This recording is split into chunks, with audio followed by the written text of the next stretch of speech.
Hello, friends. You know what's better than heavy metal? Litigation. Heavy litigation. Some of you may be aware of the metal band Metallica. Metallica. I don't know if you've heard of them. They're a rock band. Might have heard them from like maybe Rock Band 2, Guitar Hero Metallica. Did they have that? They have Guitar Hero. Anyways, Metallica is a famously litigious band, meaning they love copyright infringement cases. They like suing people who have the same hairstyle as them or the same chord progression, or things that normal heavy metal rockers like to do. Oh, and this is also about Twitch. That's why I would never talk about Metallica if it wasn't somehow connected to video games. So before we get into the real meat that you may have already seen and heard, let's take a look at the story. Metallica sues 8th grader over hand-drawn logo on notebook. Now this might sound crazy, but they're extremely litigious. A team of high-powered attorneys representing the interests of seminal metal act Metallica filed the necessary paperwork late last week to sue a Wisconsin 8th grade student over a hand-drawn version of their iconic logo on the front of his history notebook. The case against 13-year-old Willie Yang was filed after the band discovered a photo of the notebook in question on Yang's Instagram account with the caption, quote, "No one listens to real music anymore. Hashtag Metallica, hashtag Enter Sandman, hashtag bored at school." Now, of course, this is fake. I mean, this is parody. This is on thehardtimes.net. It is a Onion-like site, and the best part is at the end here. The name Metallica has been something we've been very proud of since I stole the idea from my friend Ron back in '81. Ulrich tweeted. Yeah, it's so funny how these people are sue happy. They just we had, you can't do that. We had that idea. We copyrighted that, but. What did you make the guitar as well? Should the creator of the guitar get rights to all guitar music for the rest of the time? Whatever. It's like they created metal or something. I don't know. Did they? I don't know. I'm not a nerd. Seek and destroy. Metallica's antagonizing its fan base over IP rights again. Now, some of you might be saying, again, what is this?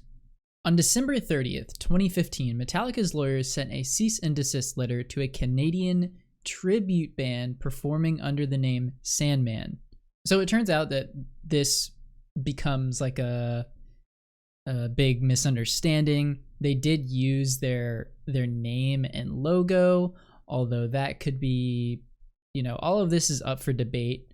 And they did eventually get their full blessing, but we also have to remember that these people have a legal team, so these guys are just essentially hired goons to police the internet and all of entertainment and all media, to watch out for hey, that looks like our logo, or that sounds kind of like one of our songs, which all of our songs sound the same anyway. I'm going to get a lot of Metallica fans coming in here, brigading. Bro, you got to respect Metallica, brother. So, of course, there's some backstory on Twitch as well that I'm sure all of you are familiar with, but the way Twitch used to work was if you played copyrighted things, mostly music, you could get your VODs, or recorded videos, video on demand, you could get your stream muted after the fact. So if you went back and watched somebody's stream, there would be a section of it that would be 10 minutes of just all the audio is gone because they played Drake or something like that. So now they're doing it in real time, where if you play a song or some copyrighted material, the robots will pick it up and you will get a strike on your channel. You could get banned, etc., etc. So the punishments are becoming more and more severe.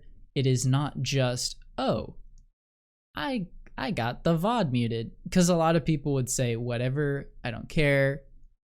The streams benefit from this music, so I'm going to keep playing it. And if the VODs get muted, then that's fine. And so, on to the main event. Here's what happened when Metallica played. You know, they could have just recorded this and sent it in, but here's what happened when they played at BlizzConline, which was being streamed on Twitch. Now, I'm not gonna, I'm gonna start it. I'm also scared of the DMCA, so I'm just gonna start it a little bit later on. But here's what happened when they started playing. This is like 10 seconds into them playing.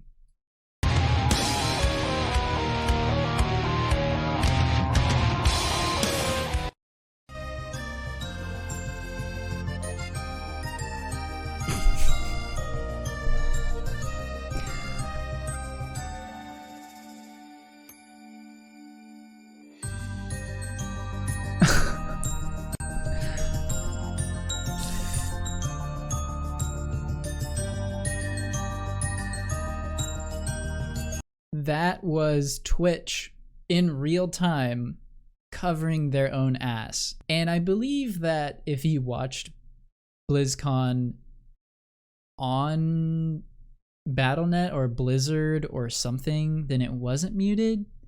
But if you're watching it on Twitch, like 90% of the people watching it, then that's what you heard. You reap what you sow. That is coming back to biting them in the ass, because they hate not making all money possible on every time their music is streamed ever. That's basically all it is. Like, if they're not making money from someone from some anime music video on YouTube or something, if they're not making the money off of those views, then like they're gonna tear all their remaining hairs out. This is a story from Salon. Don't blame YouTube for screwing musicians, blame Metallica. Their fight with Napster set the tone for today's crummy digital deals. For years now, musicians have complained about YouTube, the way the site's business model depends on ad sales alongside videos, the way users post songs without permission, and the way YouTube's streaming service allegedly bullied independent labels into signing music over with unfavorable deals. One advocate for musicians, Metallica manager Peter Mensch has stepped up the rhetoric a bit. According to BBC News, quote, YouTube, they're the devil, he told a BBC Radio 4 documentary on the music business. We don't get paid at all. He said the site's business model, in which artists make money by placing ads around their music, was unsustainable. If someone doesn't do something about YouTube, we're screwed, he said. It's over. Someone turn off the lights.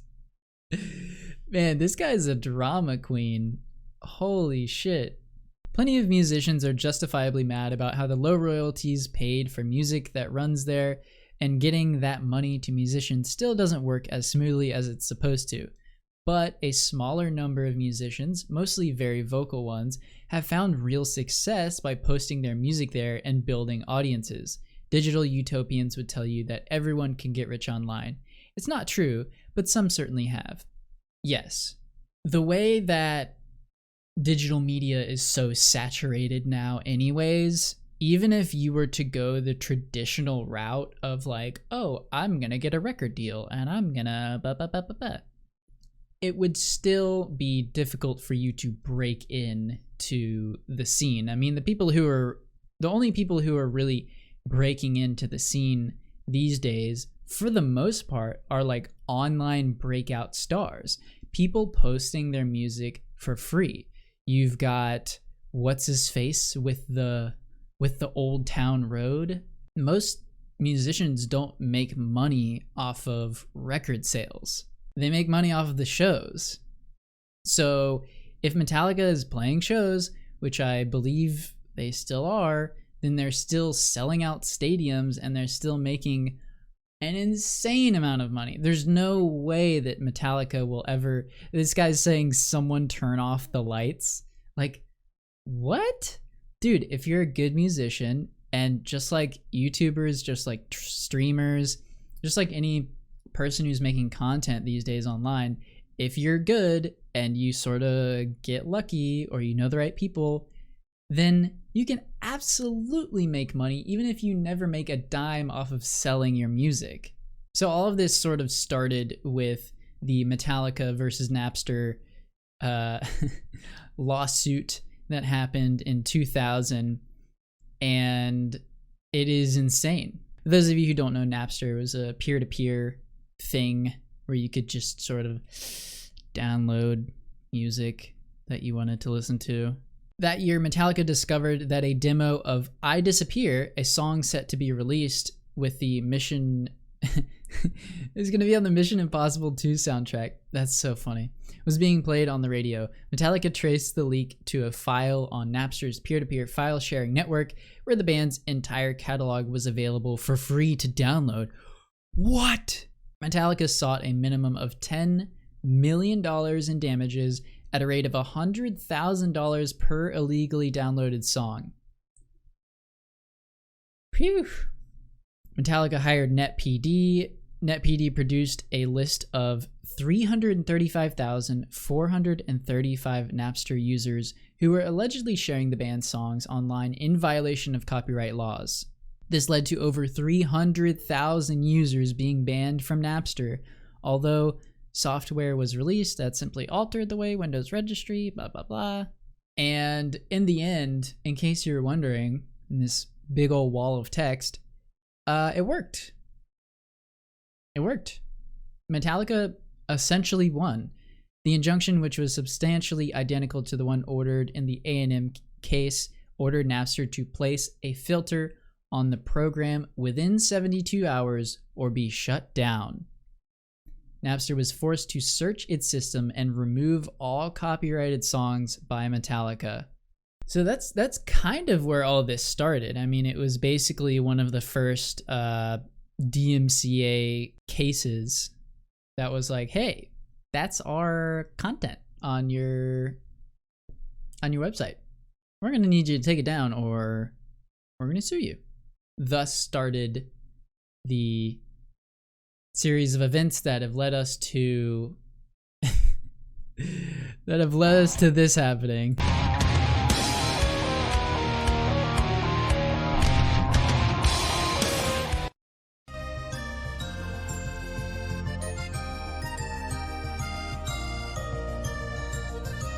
Here's something fun that I found, and I love the internet for this because this is a article from June of 00, which means 2000, the year 2000.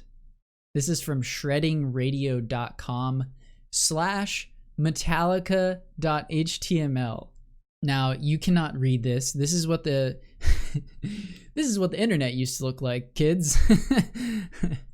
This is Internet 1.0 for you here. I'm just gonna read a little bit of this because it's crazy how we're talking about this nearly 21 years later, and I wonder where these people are and what they think of this event, because I mean, on May 2nd, Metallica Inc. took unprecedented legal action against more than 300,000 alleged fans under a bad piece of federal legislation called the Digital Millennium Copyright Act, DMCA. Huh. By the way, this is just like a little letter from the editor. By the way, it scares me when Congress passes any laws regarding computers because those people don't strike me as knowing a whole heck of a lot about computers, including how to use one. Wow. They were right, and they are still right, and they will continue to be right because Joe Biden is 80 years old.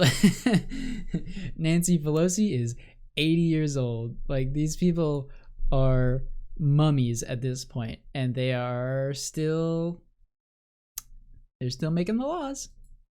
10 days later, under the law, hundreds of thousands of Napster users had their accounts cut off and were no longer allowed to access Napster. If this doesn't sound like a big deal to you, imagine some law by which someone with big bucks for lawyers didn't like the information you were exchanging over the telephone and forced the phone company to shut off your service. Now, it's funny how it's more relatable the other way around for us. Like, he's like, now, if you can't imagine what that's like, think about the telephone and sharing information over that. It's like, what? It would be like, they stop people from sharing information over the telephone.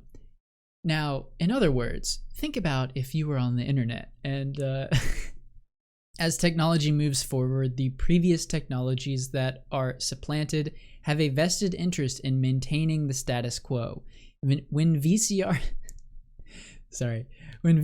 came on the market, Paramount Pictures filed a case against Sony that went to the Supreme Court.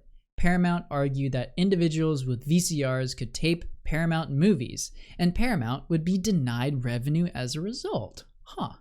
Would Americans lose the right to videotape TV shows that citizens of other countries have? As it turns out, no. But the vote of the Supreme Court that allowed electronics manufacturers to continue selling VCRs here in the US was 5-4. Oh my God. I didn't even know that. And imagine at the time, I mean, this must have been 80s, 90s. Imagine at the time how old those people were. The obvious irony here is that they were probably remember like the first movie. Like, the obvious irony here is that the movie companies were able to exponentially increase their profits as a result of the VCRs they sued to keep off the market. A similar irony is that Metallica became popular in the early 80s largely on the basis of their No Life Till Leather demo tape, which they encouraged fans to freely copy and distribute, but that was $100 million ago, so the band might not remember. Dude, this is such an incredible... It's very easy to find this. It's just shreddingradio.com/metallica.html. So go check this out. This is amazing. And I'm going to have to read... I didn't read all of this because it physically hurts my eyes. It's like looking back into time where they're looking back into time as well, being like, remember when this happened? And I say no, I don't remember when that happened. Thank you for telling me about that. Oh man. So that's it for this video on copyright infringement and the like. Unfortunately, Twitch nor YouTube nor whatever, these big sites, they won't do anything about it because it'll cost them money. They don't want to pay the money to get this sorted out. It'd be too expensive for them. Google. It would be too expensive for Google. Oh, you know that little company Amazon? Yeah, it would be too expensive. We don't want to. So, if you enjoyed the video, please leave a like. Consider subscribing if you like these style of videos, and let me know what you think in the comments, what your favorite Metallica chord progression is, and it better not be EF. Bye.